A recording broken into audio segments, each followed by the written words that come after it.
Very good afternoon. Welcome to TV5 business lunch. నా పేరు ప్రణీత్. ఇక ఇవాళ మార్కెట్ లో నష్టాల్లో ట్రేడ్ అవుతున్నాయి. నిన్న కాస్త లాభాల్లో ఉన్న మార్కెట్లు ఇవాళ మళ్ళీ నష్టాల బాట పట్టాయి. ప్రస్తుతం Sensex around 160 points, Nifty around 50 points loss లో ట్రేడ్ అవుతున్నాయి. ఇక బ్రెడ్ చూసుకున్నట్లయితే ఆల్మోస్ట్ నెగిటివ్ గానే కనిపిస్తోంది. So HDFC, doctor Reddy's, Hindalco ఇవి లాస్ లో ట్రేడ్ అవుతున్న స్టాక్స్ అని చెప్పుకోవచ్చు. అండ్ ఆర్కామ్ మాత్రం ఇవాళ ఆల్మోస్ట్ 2.5% గెయిన్స్ లో కనబడుతుందని చెప్పుకోవచ్చు. ఇది ప్రస్తుతం మార్కెట్ గురించి బ్రీఫ్. ఇక మనం సెక్టర్ వైజ్ గా చూసుకున్నట్లయితే ఇవాళ ఐటీ అత్యధికంగా నష్టపోతున్న సెక్టర్ అని చెప్పుకోవచ్చు. ఐటీ తర్వాత ఆటో, రియాలిటీ కూడా ఆల్మోస్ట్ మోర్ దెన్ 1% లాసెస్ లో ట్రేడ్ అవుతున్నాయి. And consumer goods and consumer durables మాత్రం కాస్త నిలబడ్డాయి అని చెప్పుకోవచ్చు. నష్టాల్లో లేకుండా స్వల్ప లాభాల్లో ఉన్నాయి. ఇక మెయిన్ ఇండెక్స్ ఎక్కువగా నష్టపోతుంది. మిడ్ క్యాప్, స్మాల్ క్యాప్ కంటే కూడా ఆల్మోస్ట్ 0.78% మెయిన్ ఇండెక్స్ నష్టపోతూ ఉంటే mid cap and small cap తక్కువగా, mid cap 0.3 and small cap 0.1% almost నష్టాలు ఉందని చెప్పుకోవచ్చు. So this is brief report about market. ఇక మార్కెట్ల గురించి మరింత విశ్లేషించడానికి అలాగే మీ కాల్స్ కి సమాధానాలు ఇవ్వడానికి అనలిస్టులు సుందర్ రాజా గారు అలాగే కమోడిటీస్ ఎక్స్పర్ట్ రమేష్ గారు ప్రస్తుతం మనతో పాటు ఉన్నారు. వెరీ గుడ్ ఆఫ్టర్నూన్ అండి.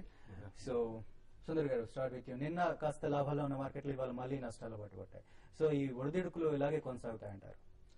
లాస్ట్ 1 month గా చూస్తుంటే మన మార్కెట్ ఇదే సైడ్ వేస్ ట్రెండ్ చూస్తున్నాము. ఓపెనింగ్ లో ఒక గ్యాప్ డౌన్ తో ఓపెన్ అవటము, లేదా గ్యాప్ అప్ తో ఓపెన్ అవటం, మరి క్లోజింగ్ చూస్తే కొంచెం రివర్స్ కావడం. సో మార్కెట్ ఓవరాల్ గా చూస్తే కనుక కొంచెం అనిశ్చిత పరిస్థితిలో ఉంది, సైడ్ వేస్ లో ఉంది. ఒక పక్క డొమెస్టిక్ ఇన్స్టిట్యూషన్స్, ఫైనాన్షియల్ ఇన్స్టిట్యూషన్స్ రెండు కొంచెం బయింగ్ చేస్తున్నారు లాస్ట్ 1 week గా. బట్ కానీ రీటైల్ ఇన్వెస్టర్స్ దగ్గర నుంచి పెద్దగా పార్టిసిపేషన్ చేయడం లేదు. ఇవాళ ఇంటర్వ్యూ చూసి కనుక 5500 దగ్గర నిలబడకపోవడం మార్కెట్ మరింత కరెక్షన్ రావడం జరిగింది. ఇవాళ ఇన్ఫ్లేషన్ చూసాము, కొంచెం స్వల్పంగా తగ్గింది, అయినా కూడా మార్కెట్ కి పెద్ద పాజిటివ్ గా ఏం కనిపించలేదు. అలాగే సిఆర్ఆర్ రేట్ పెంచకపోయినా repo rate, reverse repo rate రెండు కొంచెం పెంచడం జరిగింది. ఇది మార్కెట్ కి ఎక్స్పెక్టెడ్ అయినా కూడా సో పాజిటివ్ సర్ప్రైజెస్ ఏమి కనిపించలేదు. సో మళ్ళీ మార్కెట్ మళ్ళీ వాస్తవం తగ్గట్టుగానే గ్లోబల్ క్లూజ్ ఆధారంగా మార్కెట్ కూడా పట్టడం జరిగింది. సో ఇంకా నెక్స్ట్ మేజర్ ట్రిగర్ డెఫినెట్ గా అమెరికన్ మార్కెట్స్ అలాగే యూరోపియన్ మార్కెట్స్ ఎలా ఓపెన్ అవుతుంది, ఎలా మూవ్ అవుతుందో చూడాలన్నమాట. సో యాజ్ ఇట్ ఈస్ మన మార్కెట్ చూస్తే వీక్నెస్ కనిపిస్తుంది. ఇమీడియట్ గా అప్ ట్రెండ్ ఇండికేషన్స్ ఏమి కనిపించలేదు. ఇవాళ నెక్స్ట్ మేజర్ సపోర్ట్ టెక్నికల్ గా 5450 దగ్గర ఉంది. అక్కడికి వచ్చి ఇంచుమించి ఇప్పుడు పరీక్షిస్తుంది. ఒకవేళ 5450 పైన కనుక 15 minutes బ్రేక్ నిలబడితే కనుక పాజిటివ్ గా చెప్పొచ్చు. లేదంటే ఆ లెవెల్ కింద క్లోజ్ అవుతే కనుక intraday traders further short position తీసుకుని పైన స్టాప్ లాస్ పెట్టుకోవచ్చు. ఏదైనా సరే మార్కెట్ 5400 దగ్గర చాలా మేజర్ మధ్యకాలిక సపోర్ట్ ఉందన్నమాట. ఆ లెవెల్ పైన నిలబడాలి. ఆ పైన ఉన్నంతసేపు మార్కెట్ రెండు పాజిటివ్. ఒకవేళ కనుక 5400 కింద కనుక క్లోజ్ అవుతే మటుకు షార్ట్ టర్మ్ మరింత వీక్నెస్ వచ్చే అవకాశం ఉంది. 5200 కూడా ఈజీగా పడిపోయే అవకాశం ఉంది. సో 5400 కింద లాంగ్ పొజిషన్స్ పెట్టుకోవడం అంత మంచిది కాదనిపిస్తుంది. సో షార్ట్ పొజిషన్స్ 5400 కింద బిల్డప్ చేసుకోవచ్చు. ఇవాళ ఆర్బీఐ క్రెడిట్ పాలసీలకు సంబంధించి రెపో అండ్ రివర్స్ రెపోను 25 బేసిస్ పాయింట్లు పెంచింది. అండ్ సుందర్ గారు చెప్పినట్టు సిఆర్ఆర్ మార్పు ఏం లేదు, అన్చేంజ్డ్ గా ఉంది. సో రమేష్ గారు, కమోడిటీస్ కి సంబంధించి వాళ్ళ మార్కెట్ ఎలా ఉంది? కమోడిటీస్ సంబంధించి ఈ రోజు మార్కెట్ ఫ్లాట్ గా ఓపెన్ అయిందని చెప్పొచ్చు. లాస్ట్ ట్రేడింగ్ సెషన్ చూసినట్లయితే ప్రెషస్ మెటల్స్ లో gold and silver opening positions strong గా ఉన్నప్పటికీ నెక్స్ట్ అదే పెర్ఫార్మెన్స్ అప్ ట్రెండ్ ని కొనసాగించలేకపోయింది. క్లోజింగ్ సెషన్ వచ్చేసరికి మళ్ళీ ఓపెనింగ్ నియర్ ప్రైస్ ని క్లోజ్ చేసింది.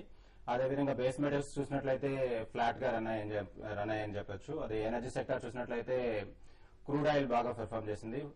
బేస్ లెవెల్స్ వచ్చేసి 4550 లెవెల్స్ లో ఒకసారి మరలా కరెక్షన్ తీసుకోవడానికి అవకాశం ఉంది. అదేవిధంగా న్యాచురల్ గ్యాస్ ఈ రోజు డేటా ఉంది. కొంచెం 8 o'clock డేటా ఉండడం వల్ల కొంచెం దాన్ని చూసి కాషియస్ గా చేసుకోవాల్సి ఉంటుంది. 187 దీనికి సపోర్ట్ లెవెల్ గా చెప్పుకోవచ్చు. అక్కడ కొంచెం కాషియస్ గా ట్రేడ్ చేయాల్సి ఉంటుంది. అండ్ అగ్రి ప్రొడక్ట్స్ చూసినట్లయితే కొంచెం స్లైడ్ వేస్ గా రన్ అవుతుంది. అండ్ టర్మరిక్ అప్ ట్రెండ్ ని కొనసాగిస్తుంది. మెయిజ్ ఇంకొంచెం కరెక్షన్ ఉండడానికి ఛాన్సెస్ ఉంది. ఓకే, ఇక్కడ కొన్ని కాల్స్ చేద్దాం. మన ఫస్ట్ కాలర్ లైన్ లో ఉన్నారు. ఫస్ట్ కాల్ హైదరాబాద్ నుంచి కుమార్ గారు లైన్ లో ఉన్నారు. హలో హలో కుమార్ గారు, చెప్పండి సార్. కమోడిటీ గురించి క్వశ్చన్ సార్, అడగండి. రమేష్ గారు గుడ్ ఆఫ్టర్నూన్ అండి. గుడ్ ఆఫ్టర్నూన్ కుమార్ గారు, చెప్పండి సార్. సిల్వర్ ఇంకా గోల్డ్ గురించి చెప్తారా సార్? అంటే డౌన్ ట్రెండ్ ఉందా, అప్ ట్రెండ్ ఉందా, ఇప్పుడు బై చేయొచ్చా లేదా? గోల్డ్ అండ్ సిల్వర్ కొంచెం కరెక్షన్ నడవడానికి కరెక్షన్ ట్రెండ్ లో ఉన్నాయండి. ఆల్మోస్ట్ G7 కంట్రీస్ ఈ రోజు సమిట్ ఉంది. ఆ సమిట్ లో మేజర్ గా జపాన్ లో ఉన్నటువంటి లాస్ట్ వచ్చిన ఎర్త్ క్రాక్స్ గానీ, సునామీ వలన గానీ వచ్చిన ఇంపాక్ట్ ని ఆ ఎకానమీ స్ట్రెంగ్ చేయడం కోసం కొంచెం డెసిషన్స్ తీసుకునే అవకాశం ఉంది. దీనిలో వాళ్ళు కమోడిటీస్ సంబంధించి గోల్డ్ అండ్ సిల్వర్ గాన హెడ్ చేసి ఎకానమీ స్ట్రెంగ్ చేసుకున్నట్లయితే ఇంకొంచెం కరెక్షన్ ఉండడానికి అవకాశం ఉంది. సో లాంగ్ టర్మ్ అయితే గోల్డ్ సిల్వర్ స్ట్రాంగ్ గా ఉన్నాయండి. షార్ట్ టర్మ్ లో కొంచెం కాషియస్ గా ట్రేడ్ చేయాల్సి ఉంటుంది. ఓకే, నెక్స్ట్ విజయవాడ నుంచి సురేష్ గారు లైన్ లో ఉన్నారు. హలో హలో సురేష్ గారు చెప్పండి. Sir good afternoon sir. Good afternoon అండి. సార్ జోసిల్ ఎలా ఉంటుంది? 260 బై చేశాను. జోసిల్ లాంగ్ టర్మ్ ఎలా ఉంటుంది చెప్తాను sir. Okay, juicer జోసీ leading chemicals base సంబంధించిన కంపెనీ అండి. నెట్ ప్రాఫిట్ చూస్తే కనుక కొంచెం మిడ్ సైజ్ కంపెనీ లాగా కనిపిస్తుంది. ఇమ్మీడియట్ గా పెద్ద స్ట్రాంగ్ గా కనిపించట్లేదు. నా ఉద్దేశంలో ఓవరాల్ గా మార్కెట్ వీక్నెస్ తో పాటు జోసీలు కూడా కంటిన్యూస్ గా లాస్ట్ ఒక 1 or 2 months గా 450 రూపీస్ నుంచి 250 రూపీస్ వరకు తగ్గడం జరిగింది. ట్రెండ్ బలహీనంగా ఉంది. కాకపోతే మనం కరెక్ట్ గా లాంగ్ టర్మ్ సపోర్ట్ అయిన 450, 460 రీజన్ లో ఉన్నామన్నమాట. ప్రస్తుతానికి అయితే మీరు హోల్డ్ చేయండి. 240 కింద క్లోజ్ అవుతే మటుకు షార్ట్ టర్మ్ లో అయితే exit. But as it is company చూస్తే కనుక ఒక medium sized chemicals and Organics based company కానీ సో పెద్ద బుల్లిష్ గా అయితే ఇమీడియట్ గా కనిపించట్లేదు. ఓకే, నెక్స్ట్ రమేష్ గారు నేను ఒక మెయిలర్ అడిగారు, ఫిజికల్ గా సిల్వర్ ని బై చేయొచ్చా ప్రస్తుతం అని అడిగారు. సో తనకి ఏం సలహా ఇస్తారు? ప్రస్తుతం physical out of commodity physical గా అయితే డెలివరీ చేసుకోవడానికి అవకాశం ఉందండి. అయితే కొంచెం మనం అనుకున్నట్లుగా ఈ G7 summit at the same time ఏమంటే ఇండస్ట్రియల్ ప్రొడక్షన్ కూడా కొంచెం పాజిటివ్ ఉంది. ఇది వచ్చేసి మనకి USD కి పాజిటివ్ ఉంటుంది అనమాట. తద్వారా మనకి ప్రెషస్ మెటల్స్ కి కొంచెం నెగిటివ్ న్యూస్ గా చెప్పొచ్చు. At the same time fed manufacturing index కూడా కొంచెం పాజిటివ్ USD కి పాజిటివ్ ఉంది. కాబట్టి ఫ్రెష్ గా బై చేసేవాళ్ళు కొంచెం వెయిట్ చేయొచ్చు అని చెప్తున్నాను. ఓకే, నెక్స్ట్ జనగాం నుంచి కాలర్ లైన్ లో ఉన్నారు. హలో హలో హలో వీరేశం గారు చెప్పండి. సార్ నేను వీరేశన్ సార్. చెప్పండి. ఇప్పుడు సిల్వర్ మా క్లయింట్ అయినా ఒక 2 కిలోలు గోల్డ్ బై పొజిషన్ లో ఉన్నారు సార్. ఓకే, మరి అది ఉంచుకోమంటారా అమ్ముకోమంటారా సార్ మీ అడ్వైస్? ఓకే, రమేష్ గారు అడ్వైజ్ ఇస్తారు. రమేష్ గారు. వీరేశం గారు మీరు ఏ కాంట్రాక్ట్ తీసుకున్నారండి? ఏప్రిల్ కాంట్రాక్ట్ అండి. గోల్డ్ ఏప్రిల్ కాంట్రాక్ట్ తీసుకున్నారు. మెయిన్ అండి? అవునండి. ఎంతలో అండి? 20,636 రూపాయలండి. సో 20,630 అంటే ప్రజెంట్ అదే ట్రెండ్ లో నడుస్తుందండి. కొంచెం 780 వరకు ఒకసారి టచ్ చేయడానికి అవకాశం ఉంది. ఆ టైంలో మీరు ఒకసారి ఎగ్జిట్ అయ్యి ప్రాఫిట్ బుక్ చేసుకోవడం బెటర్ అండి. ఓకే, నెక్స్ట్ సంగారెడ్డి నుంచి ఒక కాలర్ లైన్ లో ఉన్నారు. Hello good morning sir. Good afternoon sir. Good afternoon అండి, చెప్పండి. Sir South Indian bank percentage తీసుకోవచ్చు షార్ట్ టర్మ్ లాంగ్ టర్మ్ అండి? Short time sir. Time frame అండి? Sir 6 months. 6 months. ఓకే, అవును సార్. షార్ట్ టర్మ్ అనుకుంటున్నారు. South Indian bank చూస్తే కనుక in fact long term కి మంచి స్టాక్ అండి. ప్రైవేట్ సెక్టర్ లో ఉన్న కంపెనీ. నా ఉద్దేశంలో ఒక చిన్న డిప్ వచ్చాక 18 రూపీస్ లో వచ్చాక మీరు బై చేయండి. ఎందుకంటే లాస్ట్ ఒక 3 months గా చూస్తే కనుక 18 రూపీస్ దగ్గర లాంగ్ టర్మ్ సపోర్ట్ ఏర్పడింది అనమాట. అలాగే స్టాక్ కూడా 30 రూపీస్ నుంచి కంటిన్యూస్ గా 18 రూపీస్ దగ్గర మద్దతు తీసుకుంది. 18 రూపీస్ వచ్చాక జస్ట్ ఒక 2 రూపీస్ డిప్ లో మీరు బై చేయొచ్చు. సో ప్రస్తుతానికి కొంచెం కాన్షియస్ గానే ఉంటే మంచిది. ఓకే, అలాగే సుందర్ గారు ఇవాళ వచ్చిన RBI క్రెడిట్ పాలసీ బ్యాంకుల మీద ఏమైనా ప్రభావం చూపే అవకాశం ఉందంటారా?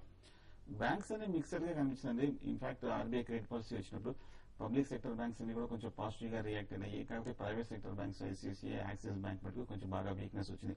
మళ్ళీ కాసేపు సర్దుబాటు వచ్చిన తర్వాత అన్ని బ్యాంక్స్ కూడా కొంచెం వీక్నెస్ చూస్తున్నాం. కాబట్టి మిడ్ క్యాప్ ముఖ్యంగా IOB కానీ, సిండికేట్ బ్యాంక్ కానీ, లేదంటే కనుక సెంట్రల్ బ్యాంక్ కానీ ఇవన్నీ కూడా కొంచెం కన్సాలిడేషన్ మోడ్ లో కనిపిస్తుంది అనమాట. సో బట్ నా ఉద్దేశంలో మార్కెట్ అలాగే బ్యాంక్స్ కూడా ఇవాళ రేపు కనుక నిలబడితే కనుక మిడ్ క్యాప్ లో తీసుకోవచ్చు. ఫ్రంట్ లైన్లను ప్రైవేట్ లోను అవాయిడ్ చేయండి. Mid cap IOB, syndicate, central bank లో కొంచెం స్టెబిలైజ్ అయ్యాక బై చేయొచ్చు. ఓకే, నెక్స్ట్ కాలర్ పొద్దుటూరు నుంచి కాలర్ లైన్ లో ఉన్నారు. హలో హలో గుడ్ ఆఫ్టర్నూన్ అండి, చెప్పండి. సార్ మా పేరు పుల్లయ్య సార్, ప్రొద్దుటూరు. చెప్పండి. సార్ సుజలాన్ ఉన్నాయి సార్, మా దగ్గర హోల్డింగ్ చేసి పెట్టినాము. ఎంతలో అండి? మేము 100 లో. అవును సార్. ఓకే, అది ఏం సార్ రేట్ వస్తుందా రాదా సార్? అది సుజలాన్ బాగా వీక్నెస్ కనిపిస్తుందండి. ఇన్ఫాక్ట్ నిన్న కూడా న్యూస్ చూసాము. కంపెనీలో ప్రమోటర్స్ 2.5% వాళ్ళ స్టేక్ ని ఓపెన్ మార్కెట్ లో అమ్మడం తోటి సుజలాన్ మళ్ళీ లాస్ట్ ఫ్యూ డేస్ కొంచెం వీక్నెస్ కనిపిస్తుంది అనమాట. సో కొంచెం రికవర్ అయినట్టుగా కనిపించినా కూడా 56 దగ్గర నుంచి మళ్ళీ 45 రూపీస్ వరకు ఈ ప్రమోటర్ స్టేక్ సేల్ తోటి పడిపోవడం జరిగింది. సో ప్రస్తుతానికి మీరు హోల్డ్ చేయండి. 44 దగ్గర లాంగ్ టర్మ్ సపోర్ట్ కరెక్ట్ గా ఆ రేట్ లోనే కనిపిస్తున్నాం. కానీ మీ రేట్ అయితే ఇమీడియట్ గా వచ్చే అవకాశం అంతగా కనిపించట్లేదు. కాకపోతే కొన్నాళ్ళు మీరు వెయిట్ చేయక తప్పదు. ఓకే అండి, ఇప్పుడు షార్ట్ బ్రేక్ తీసుకుందాం. బ్రేక్ తర్వాత మరిన్ని కాల్స్ చూద్దాం.